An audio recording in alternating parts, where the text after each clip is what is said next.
How's it going, everybody? This session was played on a Saturday in April, so a little while ago, and it was two different smaller sessions between dinner. The first one I played at this table from 2 p.m. to 7 p.m., and then after was 8 p.m. to 2 a.m. or so.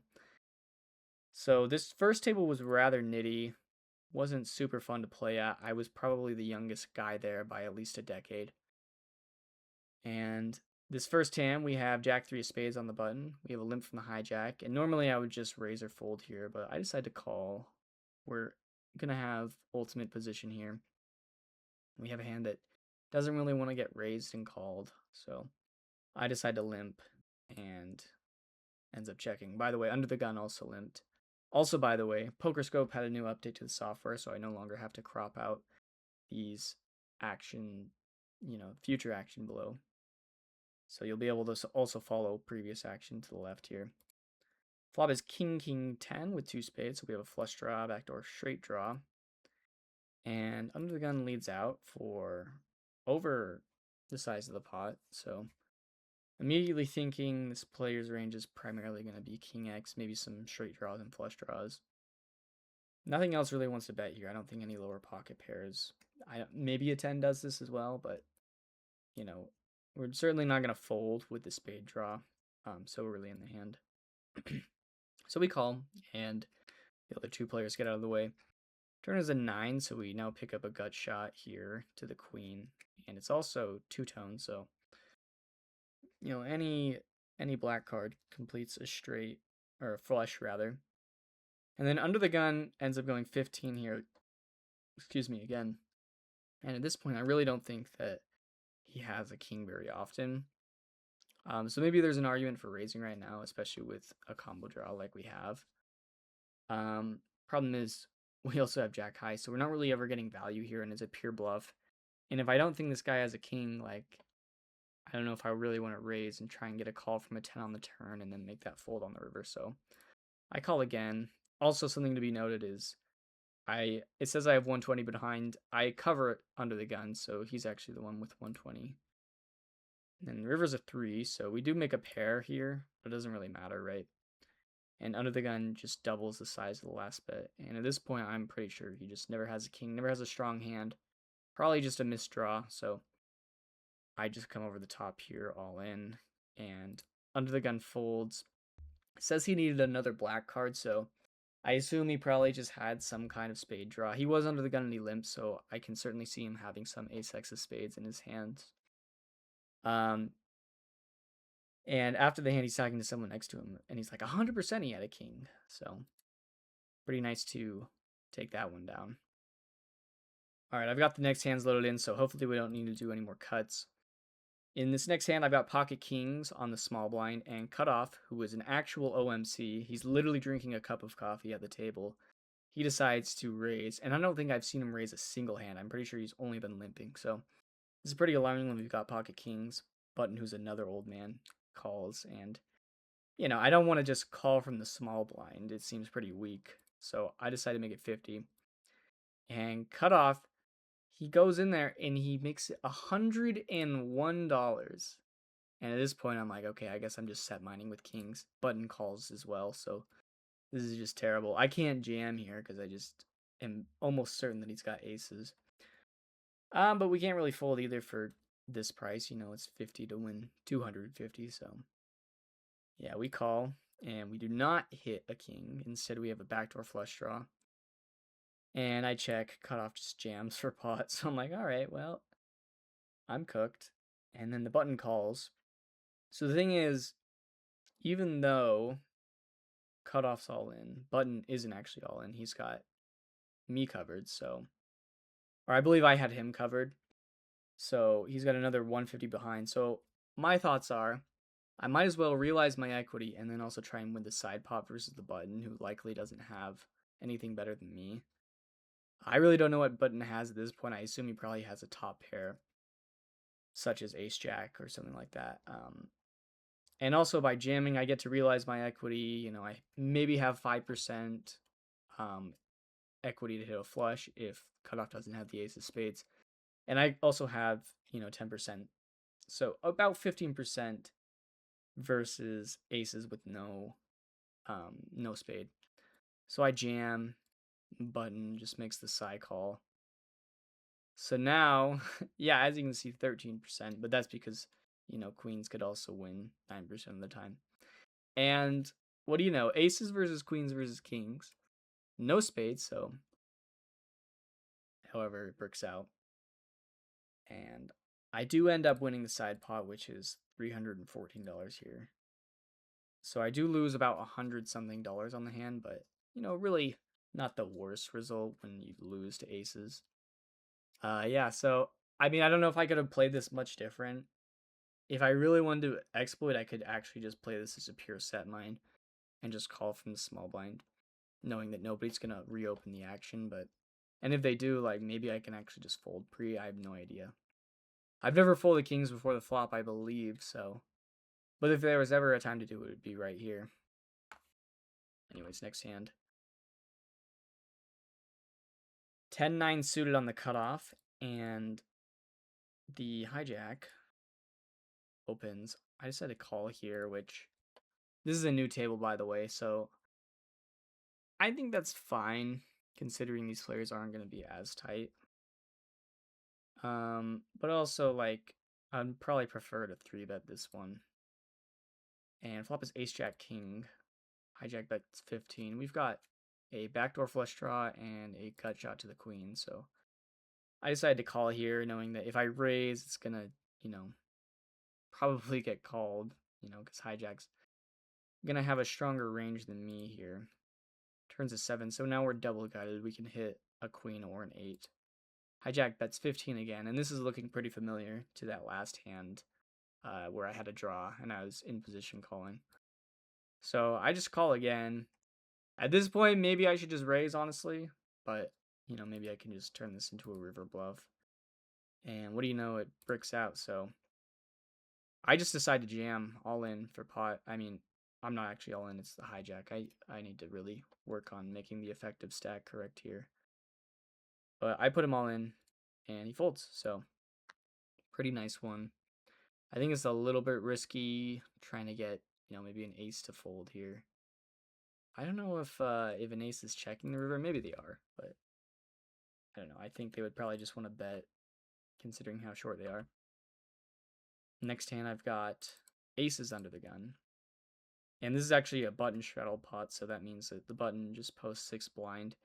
And if it calls around to him, then he's going to be able to reopen the action. But since I've raised, now it just plays as though it's a post. So I go 25 here, which I think is probably a fine size. And the button and hijack call. Flop is pretty low and dry here. And I lead out for pretty big. I think this is a mistake going this big. I should go like 45. Because you got to remember, this is almost like a 3-bet pot in absolute size, considering there was a straddle. So both these players fold, and yeah, I think, especially multi-way, you probably want to be sizing down here to like maybe 25 or 30. And then if it sets up and you're out of position, yeah, you can go like 45, 50, but yeah, not a huge fan of it.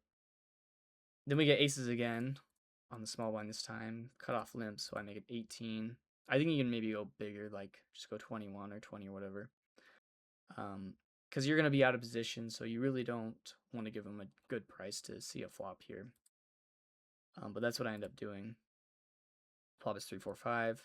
I go 20, and I get min raised, which is very fun because I feel like whenever I got raised post flop here, it was just always for the minimum size, or it was all in, right? And the player, once again, effective stack is the cutoff here, and I'm like, I guess I could just call and see what happens on the turn here. But also I've got aces. I think it's possible they're raising with like a hand like pocket eights or some kind of overpair. It's not going to fold to a jam. And, worst case, I have probably 6 outs, 2 aces and 4 twos, rather, that I can hit if I'm behind. So I just jam, cut off calls with pocket 5s, and yeah, no help on the turn or the river. So end up losing that one. think it's just so fishy whenever you get min raised. Um, so maybe a lesson to be learned from that one. I wasn't super expecting to see a set there, but it certainly makes sense in hindsight. Because what else really raises there? I guess like the flop straight, and yeah, I mean I don't know if they're gonna have 4 or 5 or any other two pair. Next hand we've got king queen of spades.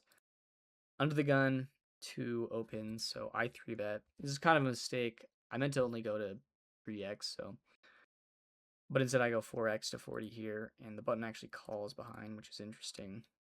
Because when they cold call a 3-bet, I'm pretty sure this is going to be weighted towards, pretty high pocket pairs. Queens plus I would probably expect to 4-bet, but, we did see queens on that last table just flat pre to a single raise. So, maybe don't count out queens, but certainly aces and kings are going to raise there. And also, maybe just some Broadway hands, especially suited ones. Under the gun 2 also calls. So we go to a flop of 2-3-3. Checks to me. I go half pot. I do like this size because, you can probably fold out some ace high hands just with this single bet when you're multi-way here. Unless they have spades, in which case you're in pretty big trouble, but button ends up making the call here, and the under the gun 2 folds. And at this point, button only has 160 behind, so I decide, this 9 doesn't really change anything unless they have pocket 9s. I 3-bet pre, so I can certainly rep, pocket jacks plus. So I just ship it in. And button thinks for a second and folds. Later claims that he had ace king. I don't know what the suits were. I'm just guessing here. And yeah, you can't actually see it. But yeah, ace king may or may not have been suited. But yeah, pretty nice to get that one through. I think it's a little bit risky because I don't know if I would get a hand that's like kind of trapping pre like queens to fold here. But we do get a better hand to fold. And even if we do get called, by a hand like tens, we're going to have plenty of equity. So I like how I played that one. Next hand, we got ace 3 of clubs on the low jack. I open, and we get called in 3 spots. 2 of them are in position to us, and we just get the Jareem flop. Ace 3 9, backdoor flush draw. So I bet 30 here, and I get called by the 2 in position players. Turns a 2 of clubs, so honestly one of the best turns in the deck. So I lead out for 75. So just going half pot, and maybe there's a argument to go bigger here. I think after you get called in 2 spots, it's unlikely that one of these players is going to fold for a big sizing. So, but at the same time, these players are kind of shallow, as you can kind of see. I don't remember how much the hijack had, but the button only has 130 here, which he proceeds to jam all in. Obviously, we're calling here. And yeah, he has pocket queens, so I really don't know if he just... I assume he's doing this for value, because I don't think he's ever getting, a better hand to fold, so... Really weird play, but we end up just collecting a punt on that one. Really nothing to say about that hand. And I believe this is the final hand, ace queen of diamonds. This one's probably the most interesting one, the most critical one that I maybe would like to have back. Under the gun limps, so I open to 18 and I get called. Looking very similar to the last hand. Ace 9-3 with 2 diamonds. So very good flop for us. I decided to check this one, which I think is fine because we have such a good hand. But at the same time, you probably just want to be betting here to build a pot versus lower flush draws and worse ace X kind of holdings. But yeah, so actually, I changed my mind. I would have gone like 40 here. Anyways, turns kind of a brick here. So now I decide to bet. And the button min raises me, which is really weird. So at this point, I really don't think I can raise for value here. Like, if I raise and he's somehow got, like, some worse hand than us, I don't think he's going to call. Especially considering I'm not going to min raise in here. And I also, if I am behind, I don't want to be raising, obviously. But also, if I'm behind, I can hit a diamond on the river here. So we're getting a very good price here. And because of that, I call. River's a jack of diamonds, so we make the nuts here. And I decide to donk lead here for 150. And this is the part I especially would like to have back. I think something like a block bet, like going 75 here, would be a lot better because, we get the crying call from some weaker hands that decide to raise us. Maybe kind of as like a, protection raise to see where they're at, something like that. I think would certainly, you know, call like a very small bet such as 75. And, best case, like if he has a flush, he might just call the 150, but he's probably going to raise to 75, right? If we're going 1/3 pot or whatever it is. Instead, he tanks for a little while and ends up folding. So, yeah, I think I kind of messed this one up. Usually a block bet can accomplish a lot with the nuts. You got to be careful, though. I think the best uses of a block bet are when you're just trying to get draws to fold because you missed or you just have air. Or if you're trying to get, raised or called by, you get a crying call, on the river when you've got a very strong hand. So essentially, the big takeaways are just all about bet sizing, I think, here in this session, which I'm mostly happy with my bet sizing. I think there are some spots where, maybe you want to size down because you're multi-way, like that hand with aces. And then right here also, because you got to realize like 150 is a pretty big bet for 1-3. That's 50 big blinds, right? So, even though in this spot it's like 2/3 pot or whatever it is, it's pretty significant. So you got to keep that in mind. Probably want to size down as, the bets get bigger relative to the pot. So, and another thing, I don't think I overbet at all during this session, which is something that I certainly want to be working more into my strategy. I think especially like in limp pots, just overbetting is just gonna be treated as though it's like a half pot size bet, or maybe like a 3/4 if it was a single raise pot. So those are things I'm gonna be taking into Vegas, which I am actually going to be in Vegas for the next several days. So maybe I'll get some vlog again or something. I don't know.